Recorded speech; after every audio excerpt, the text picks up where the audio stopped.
Good morning. मैं हूं आशीष sir और आप देख रहे हैं प्रगति कोचिंग क्लासेस बंधवा। तो जैसा कि गाइस हम लोगों ने पिछले क्लास में पढ़ा था, लेटर को हमने डिफाइन किया था कि क्या होता है। Smallest unit of alphabet which does not modify is called letter. वर्णमाला की वह छोटी से छोटी इकाई जिसके टुकड़े न किए जा सके वो कहलाती है अक्षर। और अक्षर को बताया गया था कि अक्षर दो प्रकार के होते हैं, एक होता है वॉवेल, दूसरा होता है कॉन्सोनेंट। अब अगर वॉवेल और कॉन्सोनेंट की बात करें तो हमने बताया था कि जिस अक्षर का उच्चारण करते समय किसी दूसरे अक्षर की सहायता न लेनी पड़े वो कहलाता है वॉवेल। और कॉन्सोनेंट में क्या था कि जिस अक्षर का उच्चारण करते समय किसी स्वर की आवश्यकता पड़े वो कहलाता है कॉन्सोनेंट। अब उसके बाद आता था आपका एक वर्ड मैंने बताया था कि स्मॉलेस्ट यूनिट ऑफ अल्फाबेट। तो अगला वर्ड था हमारा अल्फाबेट। अल्फाबेट का मतलब क्या होता है? वर्णमाला। वर्णमाला क्या होता है? अक्षरों के क्रमबद्ध समूह को क्या कहते हैं? वर्णमाला कहते हैं। तो वर्णमाला क्लियर हो गया था। अक्षरों के क्रमबद्ध समूह को वर्णमाला कहा जाता है। वर्णमाला के बाद हमारा ऑप्शन आता था वर्ड। वर्ड क्या होता है? अक्षरों का ऐसा समूह जो कोई अर्थ प्रकट करे वो क्या कहलाता है? वर्ड कहलाता है। अक्षरों का ऐसा समूह जो कोई अर्थ प्रकट करे वो कहलाता है आपका वर्ड। अब वर्ड के बाद गाइस मैंने बताया था कि एक अक्षर जो है आपने पाया होगा कि सेलेबल वर्ड को लोग छोड़ देते हैं। But guys just it's my promise to you, जितनी भी चीजें हैं, जितनी भी ग्रामर में आने वाली चीजें हैं, जितनी भी इंग्लिश की चीजें हैं, मैं प्रयास करूंगा कि आपके पहुंच से एक भी चीजें छूटने नहीं पाएंगी। वर्ड का मतलब होता है शब्द, और शब्द के बाद का टॉपिक होता है शब्दांश, जिसे लोग पढ़ाते नहीं है, शायद इसलिए कि उनको लगता होगा इसकी यूज या इसकी इंपॉर्टेंस कम है। लेकिन इसकी भी इंपॉर्टेंस उतनी ही है जितना इंग्लिश के लेटर से लेके किसी अन्य टॉपिक का होता है। तो आज हम बात करेंगे सेलेबल की। सेलेबल क्या होता है? सेलेबल का मतलब होता है शब्दांश, यानी कि अगर आप हिंदी के शब्दों में बात करें तो शब्दांश का मतलब होता है शब्द धन अंश, यानी शब्द का अंश जो होगा वही कहलाता है शब्दांश। तो हम शब्दांश की डिफिनेशन की अगर बात कर लें तो क्या होता है? The word which can be spoken without space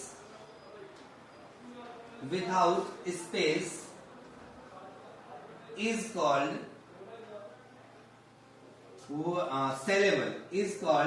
syllable. Now guys mind about this one once again. क्या हो जाता है? The word which can be spoken without space, या इसको और इजी करना चाहते हैं द पार्ट ऑफ वर्ड कर सकते हैं, the part of word which can be spoken without space.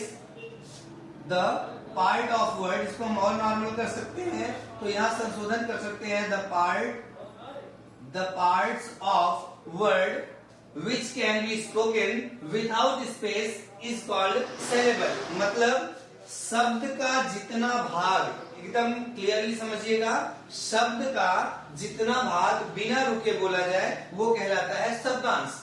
शब्द का जितना भाग बिना रुके बोला जाए शब्दांश कहलाता है। अब आते हैं हम फॉर एग्जांपल्स। हमने क्या कहा है कि आप केवल कंसंट्रेट कीजिए, केवल ध्यान दीजिए। इट्स चैलेंज कि मैं आपको शुरू से लेके जीरो से लेके हीरो तक ले जाऊंगा, लेकिन कंडीशन एक ही है कि बताना मेरा काम, तैयार करना आपका। आप तैयार करने पे आ जाइए, तैयार करवाने की गारंटी मैं लेता हूं। तो क्या हो रहा है? The parts of word which can be spoken without space is called syllable. शब्द का जितना भाग बिना रुके बोला जाए वो कहलाता है शब्दांश। जैसे एग्जांपल के तौर पर अगर आप देखना चाहते हैं तो ऐसे देख सकते हैं। मान लीजिए कि आपके सामने चाइल्ड आ जाए, या आपके पास मदर आ जाए, या आपके पास काइंड आ जाए, या फिर आपके पास ब्यूटी आ जाए। मैं कुछ ही एग्जांपल दे रहा हूं, सारे एग्जांपल दे पाने पॉसिबल नहीं है, अदरवाइज एक ही एग्जांपल देते देते 4-6 घंटे निकलेंगे। तो कुछ एग्जांपल से मैं काम चला रहा हूं। जैसे आपके सामने आया child, mother, kind and beauty. If you are talking about these word can be spoken without space. इन शब्दों को हम बिना स्पेस के बोल सकते हैं, एक ही बार में कंप्लीट। चाइल्ड एक बार में निकला, फिर मदर एक बार में निकला, काइंड एक बार में निकल रहा है, ब्यूटी वन टाइम, लेकिन अगर इसी के साथ में हम कुछ और जोड़ दें, जैसे चाइल्ड के साथ में हम हुड जोड़ दें, अब चाइल्ड हुड हो गया, मदर के साथ भी हुड जोड़ दें, और काइंड के साथ में नेस जोड़ दें, और ब्यूटी के साथ में फुल जोड़ दें, ठीक है। अब इनमें से कोई एक वर्ड ऐसा हो जो बिना रुके आप बोल सको, तो बताओ। चाइल्डहुड, चाइल्ड रुकने के बाद ही हुड निकलेगा, चाइल्डहुड। फिर अगला आ रहा है मदरहुड, मदर पे रुक के ही हुड निकलता है। काइंडनेस, काइंड के बाद नेस आता है, तो ये बीच में स्पेस ले लेते हैं। तो हमने क्या बताया कि शब्द का जितना भाग बिना रुके बोला जाए वही क्या कहलाता है, सेलेबल कहलाता है। अब अगर हम इसको एग्जाम्पल में अलग करके देखना चाहते हैं तो इस तरह से लिख सकते हैं, क्या, चाइल्ड प्लस हुड, उसके बाद मदर प्लस हुड, फिर kind plus ness, after that beauty plus full. अब देखिए ये जितने भी वर्ड लिख रहे हैं नॉन स्टॉप में अगर हम बोलेंगे तो इतना इतना पहला पार्ट ही आप बोल सकते हैं। क्या दिया जा रहा है, चाइल्ड, एक बार में निकल रहा है। अगर जोड़ के बोलते हैं चाइल्डहुड, चाइल्ड पे रुकने के बाद ही आपकी जुबान आगे काम कर रही, चाइल्डहुड, मदरहुड एक साथ में मदर के जैसा नहीं बोल पा रहे, मदरहुड। उसके बाद काइंडनेस, काइंड के बाद नेस बोलने के लिए आपको स्पेस लेना पड़ रहा है। फिर ब्यूटीफुल, ब्यूटी के बाद फुल बोलने में आपको स्पेस लेना पड़ रहा है। तो इसीलिए क्या कहा जाता है, शब्द का जितना भाग बिना रुके बोला जाए वो क्या कहलाता है, शब्दांश कहलाता है। I hope guys you have got it well. मुझे उम्मीद है कि आपके अच्छे से समझ में आ गया होगा ये। लेकिन अगर अच्छे से समझ में आ गया है तो भी और नहीं आया है तो भी, तो दोनों ही कंडीशन में आप मुझे कमेंट करके इन्फॉर्म जरूर करिएगा। और साथ में कोशिश कीजिए आप अपने दोस्तों तक ज्यादा से ज्यादा वीडियो को शेयर कीजिए, उनको भी दिखाइए, खुद भी पढ़िए, दूसरों को भी पढ़ाइए। तो अब हम इसके बाद बढ़ते हैं, तो हमारा नेक्स्ट टॉपिक हो जाता है सेंटेंस। अगला टॉपिक हमारा होता है सेंटेंस, तो हम इसको इरेज करते हैं guys.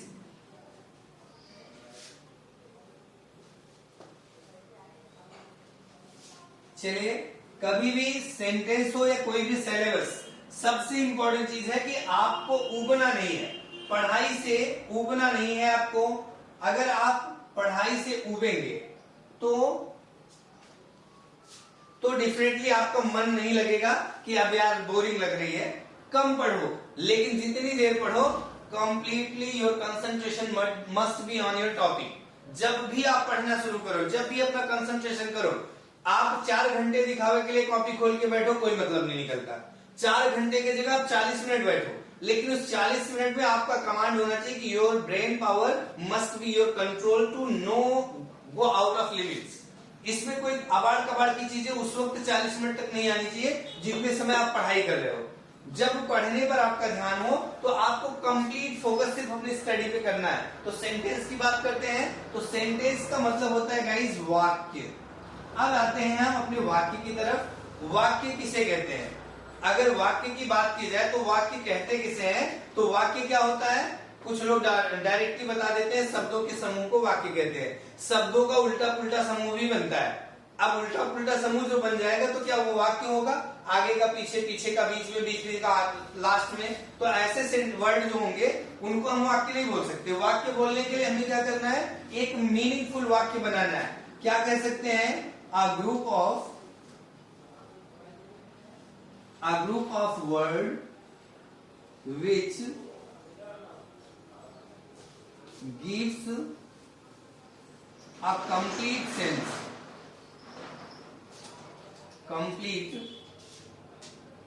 sense is called sentence.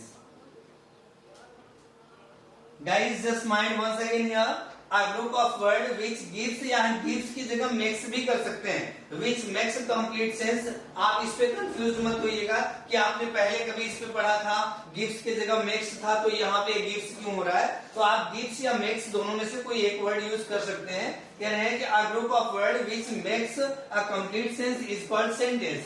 शब्दों का ऐसा सार्थक समूह जो पूर्ण भाव प्रकट करे वाक्य कहलाता है।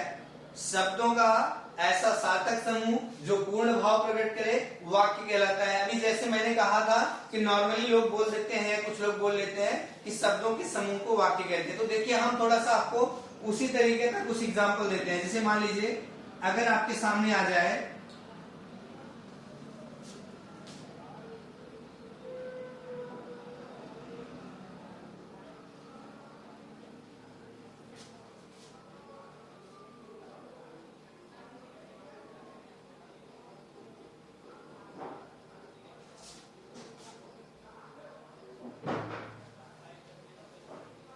देखिए मैंने आपके सामने एक सेंटेंस लिखा है, लेकिन सेंटेंस में मैंने अरेंज नहीं किया है। लिखा क्या गया है, not life is roses of bed. इसका आप अर्थ निकाल सकते हैं, दैट इज क्वाइट इम्पॉसिबल। हमने क्या कहा, कुछ लोग ये कह देते हैं ना शब्दों के समूह को वाक्य कहते हैं, तो समूह में है या नहीं है, डेफिनेटली है।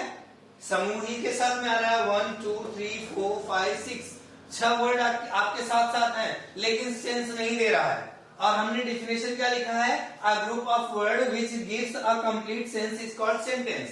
शब्दों का ऐसा सार्थक समूह जो पूरा भाव प्रकट करे वो कहलाता है वाक्य। और ये भाव हमारा प्रकट ही नहीं कर पा रहा है, उलट पुलट के रखा गया है। तो अगर हम इसी को सही सेंटेंस में अरेंज करेंगे तो क्या हो जाता है, life is not bed of roses.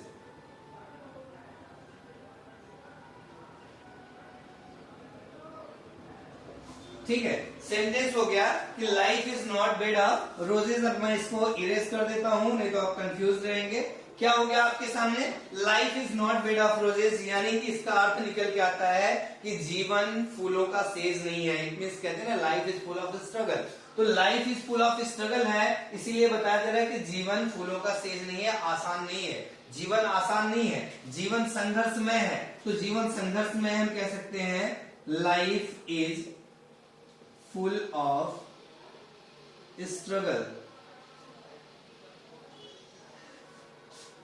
Life is full of struggle.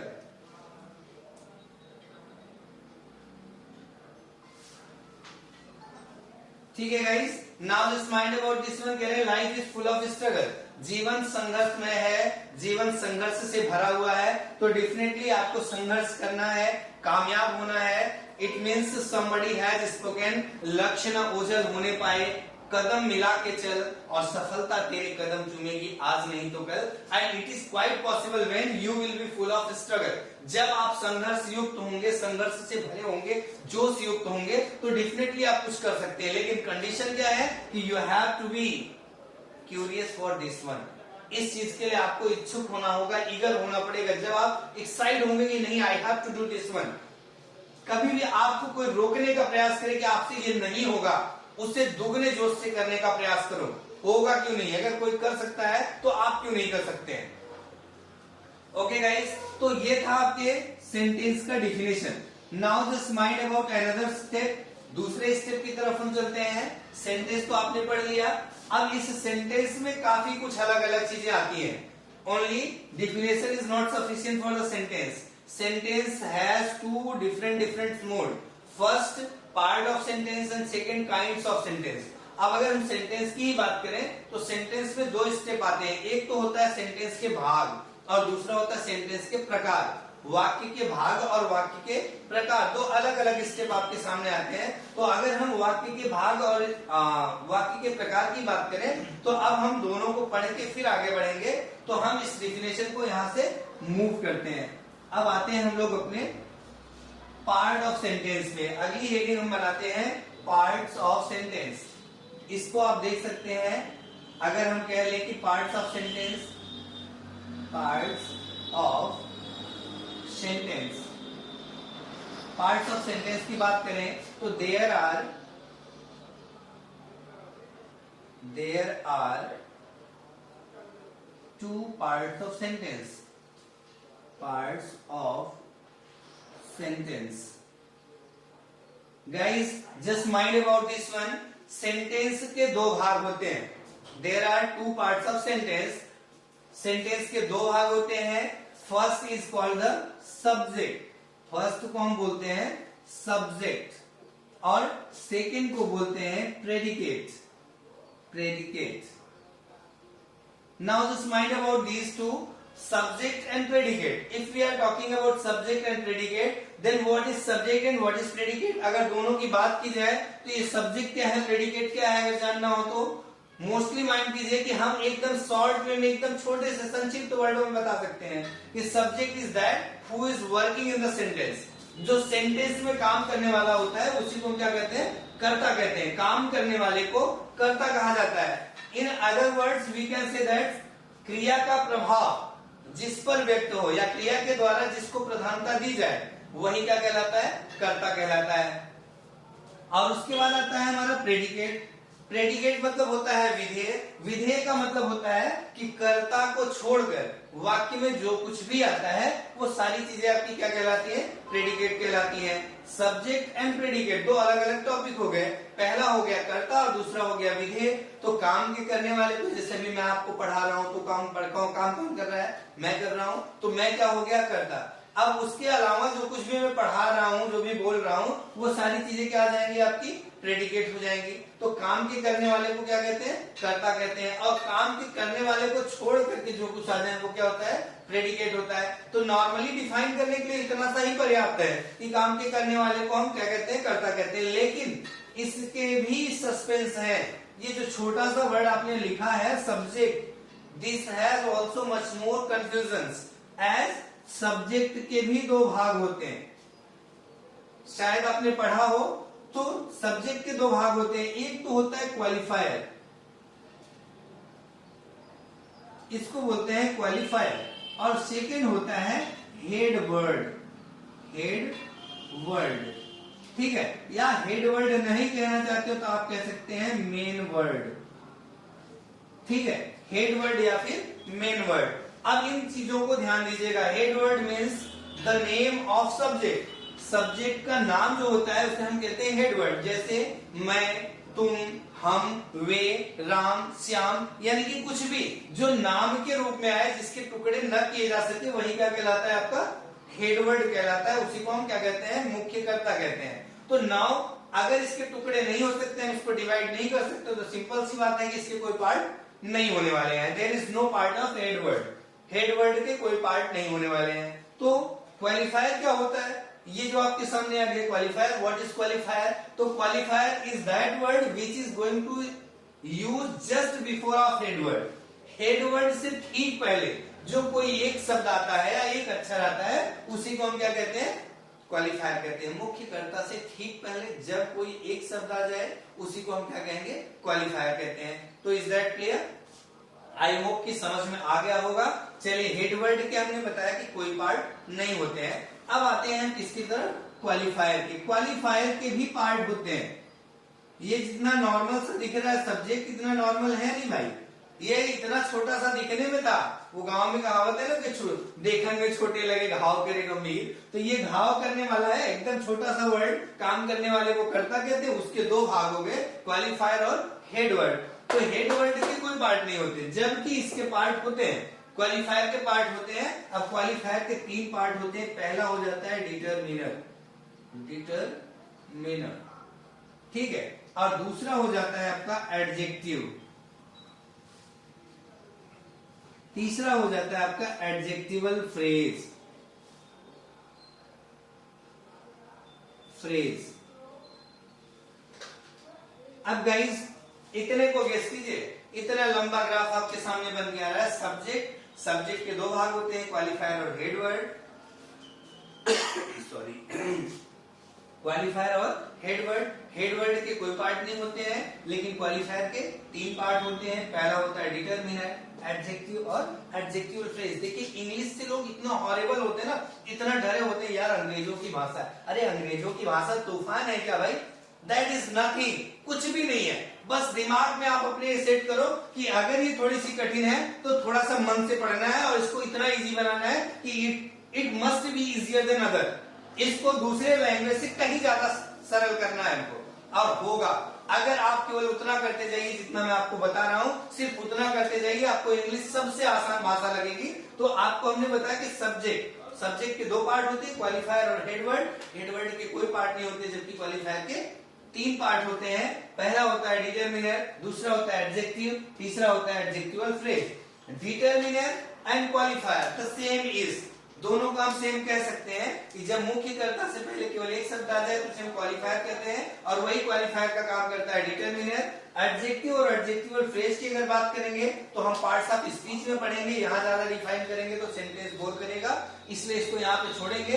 तो आप इतने को ध्यान रखिएगा कि सेंटेंस के दो पार्ट होते हैं। शुरू से देखिए, सेंटेंस के दो पार्ट होते हैं, पहला होता है सब्जेक्ट, दूसरा होता है प्रेडिकेट। और सब्जेक्ट के दो पार्ट होते हैं, क्वालिफायर और हेडवर्ड। हेडवर्ड का कोई पार्ट नहीं होता, क्वालिफायर के तीन पार्ट होते हैं, डिटरमिनर, एडजेक्टिव और एडजेक्टिवल फ्रेज। अब हम अगली बारी में आते हैं, ये इतना छोटा सा था तब इसके 5 भाग हो गए, तो सोच के चलिए ये तो ज्यादा होता है। कर्ता को छोड़ के जो कुछ भी आता है वो सब का मतलब उसमें कई चीजें आ सकती हैं। तो अब हम इसी के बारे में पढ़ेंगे कि प्रेडिकेट के कितने भाग होते हैं। चलिए हम सब्जेक्ट को हटा देते हैं, नहीं तो आप कंफ्यूज रहेंगे, केवल प्रेडिकेट के बारे में बनाते हैं।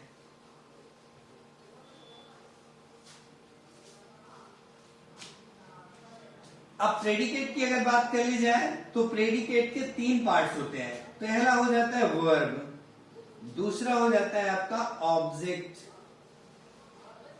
और तीसरा हो जाता है complement. Okay guys, mind about this one, verb, object and complement. Verb means क्या होता है? क्रिया। ऑब्जेक्ट मतलब होता है कर्म, और इन दोनों को छोड़ के जो आता है उसको बोलते हैं इत्यादि। अब इन चीजों की अगर आप बात करेंगे तो कर्ता, क्रिया, कर्म किसके पार्ट होते हैं? प्रेडिकेट के। अब नाउ जस्ट माइंड अबाउट, इन सारी चीजों को मैं डिस्क्राइब नहीं करने वाला हूं यहाँ, आगे आपको पार्ट्स ऑफ स्पीच में वर्ब भी पढ़ने को मिलेगा, और ऑब्जेक्ट, कॉम्प्लीमेंट के बारे में थोड़ा सा हम ऐसे हाईलाइटेड करके चलते हैं। वर्ब क्या होता है? किसी भी वाक्य में जो कार्य किया जा रहा हो, वर्ब इज एक्शन वर्ड। ये क्या होता है? जिससे किसी कार्य का करना या जिससे किसी कार्य के करने या होने का भाव प्रकट हो, वो क्या हो जाता है? वर्ब कहलाता है। और उसके द्वारा कौन सा कार्य किया जा रहा है, उसका परिणाम क्या निकलता है, वो कहलाता है कर्म।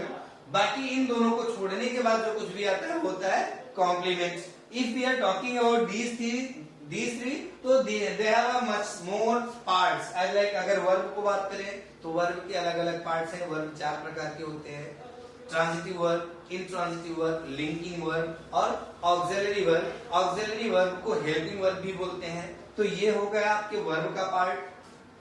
ऑब्जेक्ट की बात करें तो ऑब्जेक्ट के भी 2 पार्ट होते हैं, एक डायरेक्ट ऑब्जेक्ट होता है, दूसरा इनडायरेक्ट ऑब्जेक्ट होता है। तो इस तरीके से हमने आज क्या पढ़ा? Part of sentence. सेंटेंस के 2 पार्ट होते हैं, सब्जेक्ट और प्रेडिकेट। सब्जेक्ट के कितने पार्ट होते हैं गाइस? 2 पार्ट होते हैं, क्वालिफायर और हेडवर्ड। हेडवर्ड के कोई पार्ट नहीं होते, लेकिन क्वालिफायर के कितने पार्ट होते हैं? 3 होते हैं, डिटरमिनर, एडजेक्टिव और एडजेक्टिवल फ्रेज।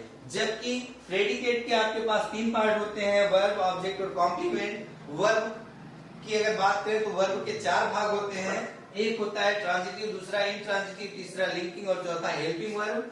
और ऑब्जेक्ट की बात करें तो ऑब्जेक्ट 2 प्रकार के होते हैं, एक डायरेक्ट ऑब्जेक्ट होता है, एक इनडायरेक्ट ऑब्जेक्ट होता है। कॉम्प्लीमेंट के कोई भाग नहीं होते, क्योंकि अगर वर्ब और ऑब्जेक्ट के बाद जो कुछ भी वाक्य में बच जाए वो सारा इत्यादि में आता है, तो इसको हम उसके बाद रखते हैं, इसलिए इसके कोई टुकड़े नहीं होते हैं। तो हम अगले वीडियो में पढ़ेंगे काइंड्स ऑफ सेंटेंस।